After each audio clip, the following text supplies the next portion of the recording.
Halo kawan, assalamualaikum. Selamat datang kembali di channel kesayangan kalian, Film Adrenalin. Tempatnya film yang mendebarkan. Gimana kabar ente Pak Dewan? Sehat?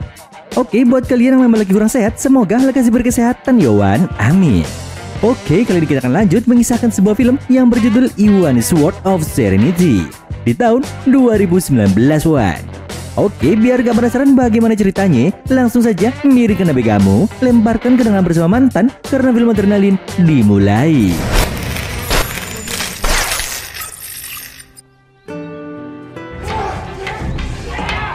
Alkisah ada sebuah dojo yang berada di Edo, di mana tiga orang sahabat bernama Iwane, Kobayashi, dan Shinosuke sedang melakukan latihan terakhir sebelum meninggalkan dojo tersebut. Pada saat itu, Kobayashi berhasil mengalahkan Shinosuke. Kemudian, Kobayashi menantang Iwane. Namun, Iwane melawan kayak gak serius, yang membuat Kobayashi memenangkan pertarungan.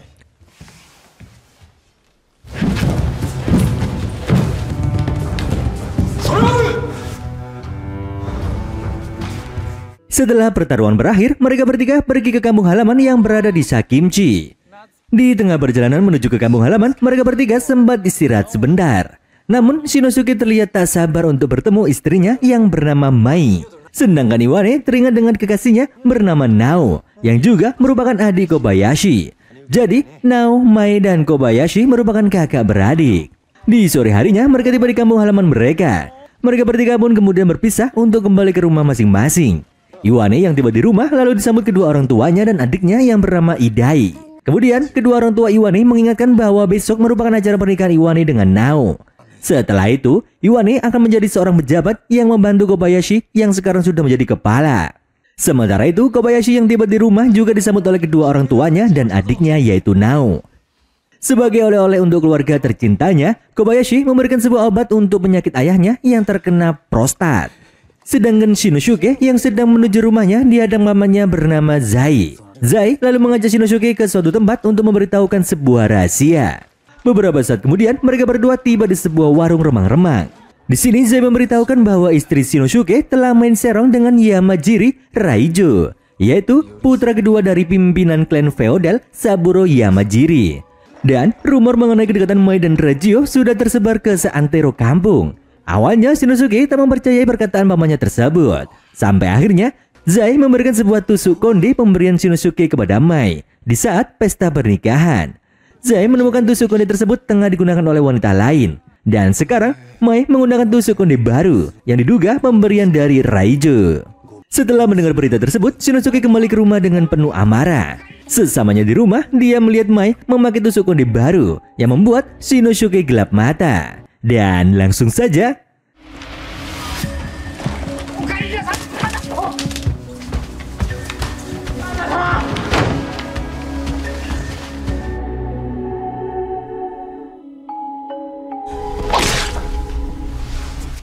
berita mengenai meninggoinya Mai sampai ke telinga Kobayashi saudaranya serta teman Shinosuke sendiri.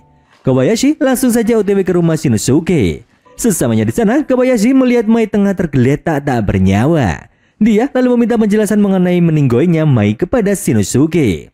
Shinosuke pun menjelaskan jika dirinya yang menghabisi istrinya sendiri karena telah main enak-enak dengan pria lain. Kobayashi yang mendengar hal itu langsung marah besar. Dia seperti itu karena Kobayashi mengenal adiknya sendiri yang tak mungkin mendua. Di tengah perdebatan mereka berdua, Zai tiba-tiba muncul dan mengatakan jika dia melihat dengan mata kepalanya sendiri perselingkuhan Mai. Namun Kobayashi masih tak percaya. Dia menganggap Zai yang menyebarkan rumor gak jelas tersebut. Mendengar perkataan Kobayashi barusan, Zai segera mengeluarkan senjatanya dari sarungnya. Namun Kobayashi lebih cepat menarik pedangnya dan langsung saja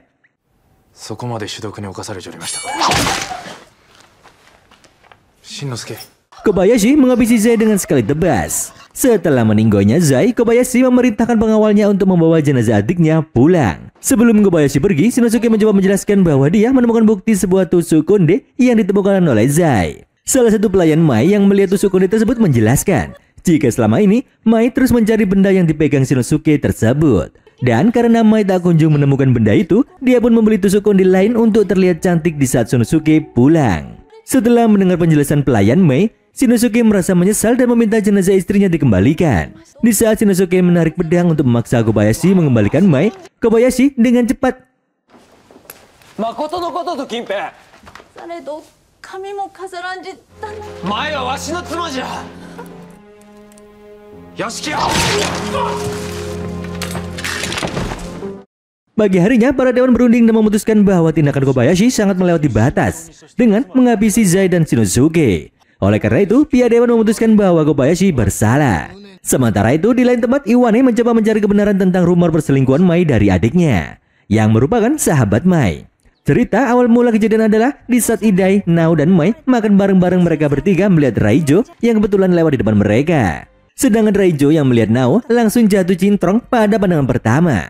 Nao mencoba memberitahukan kepada Raijo bahwa dia telah menikah. Namun Raijo tetap ngeyel dan terus mendekati Nao dengan memberikan beberapa hadiah. Sementara Mai yang melihat kakaknya terus digoda mencoba menghubungi bapaknya Raijo untuk menghentikan perbuatan anaknya. Beberapa hari kemudian Raijo memerintahkan Zai sebagai perantara untuk mengirimkan surat ke Mai. Dalam surat tersebut Raijo meminta maaf dan ingin bertemu Mai secara pribadi. Mai pun lalu bertemu dengan Raijo. Setelah mereka berdua selesai bertemu, muncullah kasakusuk yang disebarkan oleh Zai mengenai perseteruan Raijo dengan Mai. Tak lama berselang, Iwane mendapatkan kabar jika Kobayashi menerobos masuk ke rumah Raijo dan lalu menghabisinya. Mendengar hal itu, Iwane berencana menyusul Kobayashi. Namun sebelum itu, Iwane menitipkan hadiah untuk diberikan kepada Nao. Beberapa saat kemudian, Iwane tiba di tempat Kobayashi berada. Di sini, Iwane melihat para petugas yang sudah mengepung Kobayashi. Namun Kobayashi tak mau menyerah, yang membuat beberapa petugas pun modiar di tangan Kobayashi.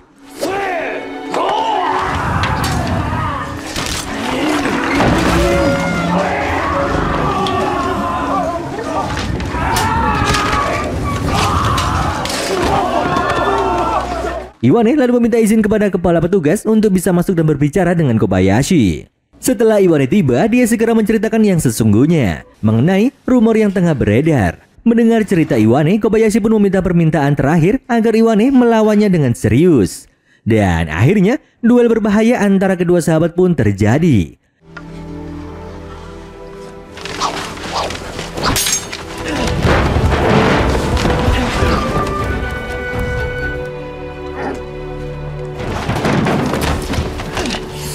Awalnya, Iwane tak ingin melukai Kobayashi. Namun melihat Kobayashi mengganas, akhirnya Iwane pun mengeluarkan kekuatannya yang sesungguhnya.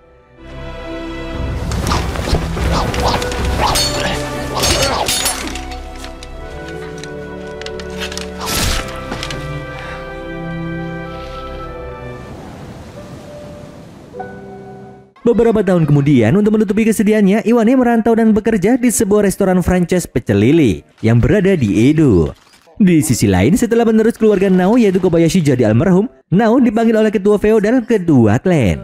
Ketua feodal yang ganjenan punya sebuah rencana untuk Nao dan keluarganya. Dia pikir Nao mau karena orang tua Nao tengah sakit prostat. Ditambah Nao dan keluarganya yang harus hidup di pengasingan akibat ulah Kobayashi. Ketua Dewan Feodal menawarkan bantuan terhadap Nao untuk menjadi selirnya. Dengan balasan, keluarga Nao bisa kembali dari pengasingan.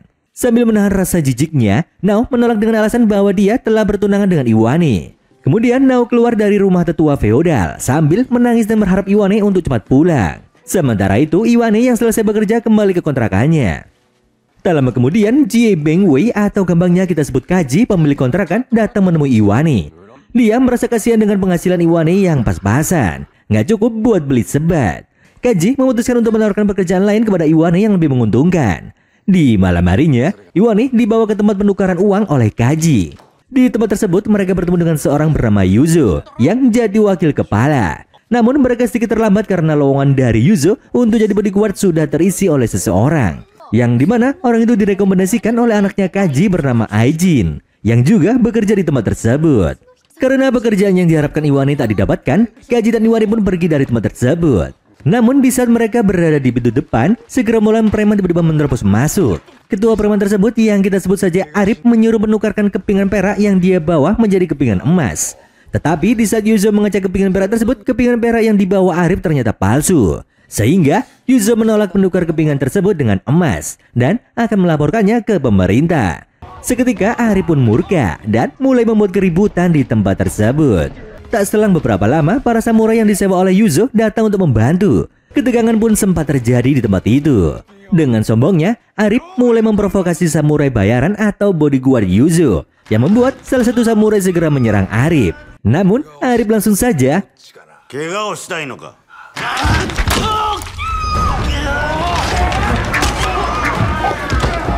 di tengah pertarungan, pimpinan samurai bayaran bernama Hiro turun tangan. Sedangkan Arip juga memanggil tentara bayarannya bernama Han, yang membuat pertarungan pun terjadi lagi.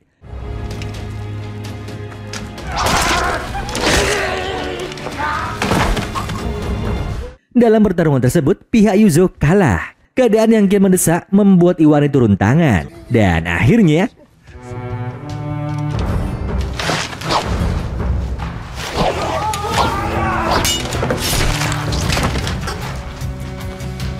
Iwane berhasil mengalahkan Han dengan mudah. Setelah melihat kemampuan Iwane, Arip beserta gengnya memutuskan untuk kabur. Setelah pertarungan usai, Kim selaku pemilik tempat pertukaran uang menjelaskan alasan dia menyewa samurai bayaran. Pada masa itu, pimpinan feodal membuat kebijakan untuk membuat kepingan perak receh agar bisa ditukar dengan kepingan emas. Satu keping emas kecil harganya sama dengan 8 keping perak. Dan dengan adanya kebijakan tersebut, pimpinan feodal berharap agar uang bisa beredar di seluruh rakyatnya. Yang dimana selama ini kepingan emas banyak dimonopoli oleh bangsawan. Selama ada kebijakan tersebut, banyak kekacauan karena pemilik rumah tukar uang untungnya sedikit. Atau juga ada unsur tipu-tipu kayak si Arip dengan gengnya. Oleh karena itu, mereka menyewa samurai bayaran. Iwane juga akhirnya setuju untuk menjadi pengawal bayaran. Setelah kemarin dia menghajar anak buah Arip, Ajin memberi upah kepada Iwane atas jasanya tersebut. Di malam harinya, Iwane menemui samurai bayaran yang tersisa, yaitu Sakazaki dan Shinagawa. Setelah melihat kehebatan Iwane, mereka berdua mulai bekerja di bawah Iwane. Iwane lalu meminta mereka berdua untuk mengawasi pergerakan Arip. Setelah menerima perintah Iwane, Sakazaki dan Shinagawa mengikuti Arip di sebuah kasino. Di tempat tersebut, mereka berdua sempat mengintip transaksi yang dilakukan oleh Arip. Pada suatu hari, di saat Sakazi memata-matai Arip dengan gengnya, Sakazaki tak sengaja mendengar Arip memberi perintah kepada anak buahnya untuk melenyapkan Iwane. Namun salah satu samurai menyadari jika mereka tengah dimata-matai. Akhirnya Sakazaki pun dikejar sampai tunggang langgang menyemplung sungai.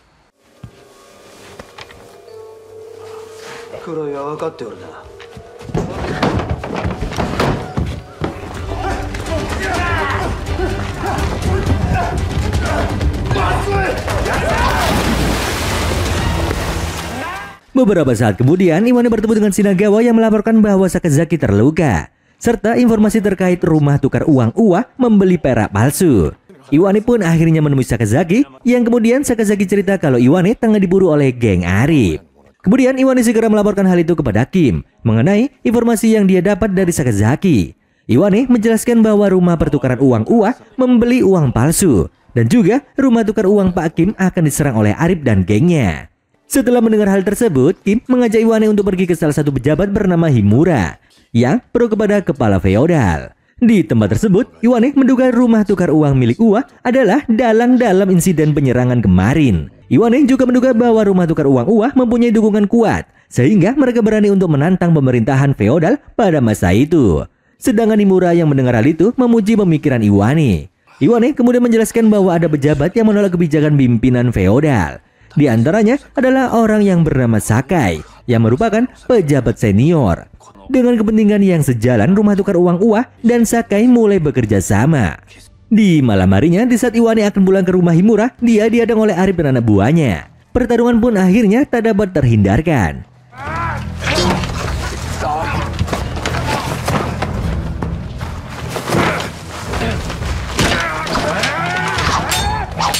Dalam aksi sahabat-sahabatan itu, Iwane berhasil menghabisi Arip. Dia lalu melawan anak buah Arip yang lain bernama Ijo. Sedangkan Kim menyuruh anak buahnya melapor ke petugas. Pertarungan antara Iwane dan Ijo berlangsung sengit. Iwane banyak mendapatkan luka bacok dari Ijo. Akan tetapi, akhirnya Iwane bisa menghabisi Ijo dengan jurus tebasan maut.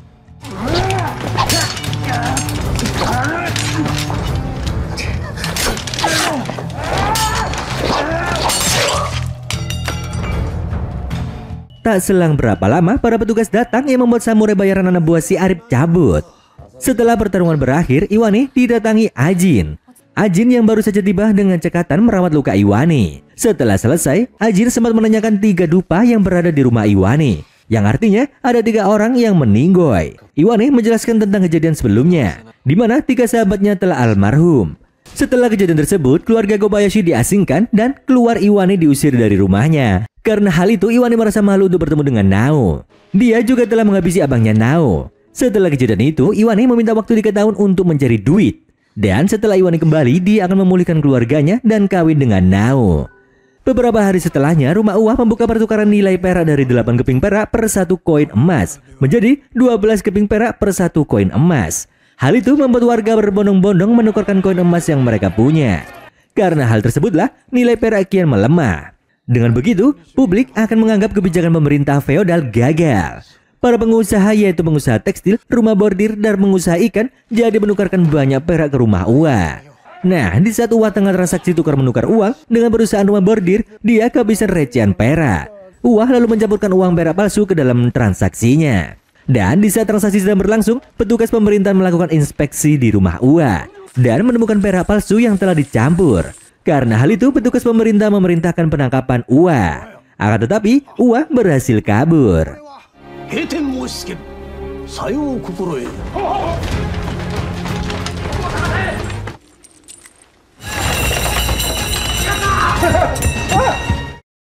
Di malam harinya, para pengusaha yang menukar perak di rumah Uwa berkumpul. Para pengusaha tersebut telah bekerja sama dengan Kim dengan bantuan koneksi Himura untuk menjatuhkan Uwa. Di saat Ajin dan Iwane keluar dari tempat pertemuan, tiba-tiba Ajin disandra samurai yang disewa oleh Arif sebelumnya. Samurai tersebut datang bersama Uwa. Uwa menganggap bahwa kedatangan Iwane ke Edo membuat bisnisnya bangkrut. Uwa juga sudah menyelidiki latar belakang Iwane yang telah menghabisi sahabatnya sendiri. Di saat menyuruh anak buah Arif untuk menghabisi Ajin, tiba-tiba saja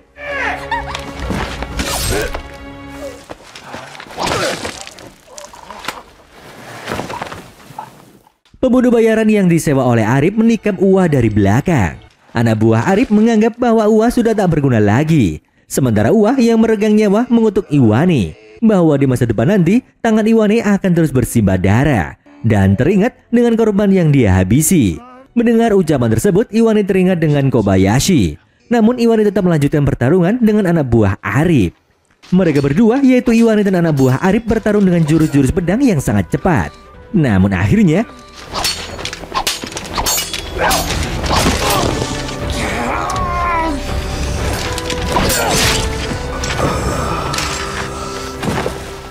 setelah pertarungan cukup panjang, Iwane berhasil memenangkan pertarungan itu. Namun Iwane terus terngiang-ngiang perkataan Uwa. Untuk menghilangkan rasa sumpeknya, Iwane kembali ke perguruannya dahulu di saat masih bersama sahabatnya. Dan di sana dia minta sparring dengan gurunya.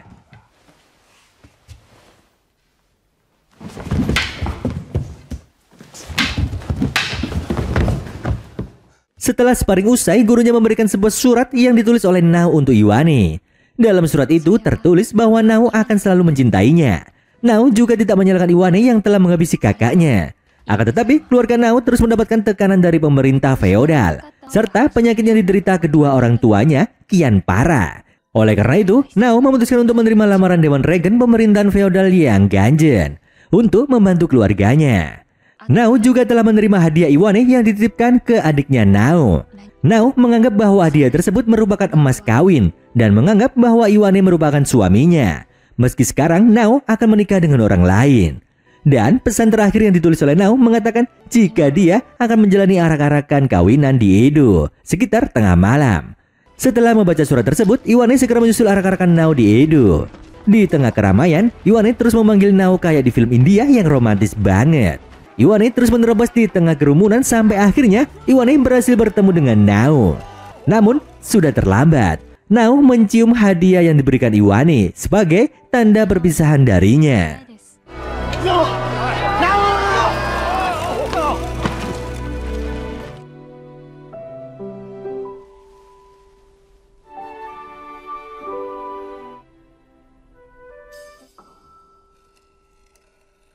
Di keesokan paginya, Iwane mencoba melanjutkan kehidupannya seperti biasa. Tanpa diduga, Ajin ternyata menaruh sange kepada Iwane. Sementara itu, Iwane terus melanjutkan pekerjaannya membantu pemerintah dari balik bayangan. Dan kemudian, kalian tahu kan akhirnya, The end. 今津屋の旦那様がお呼びよ。痛みいる。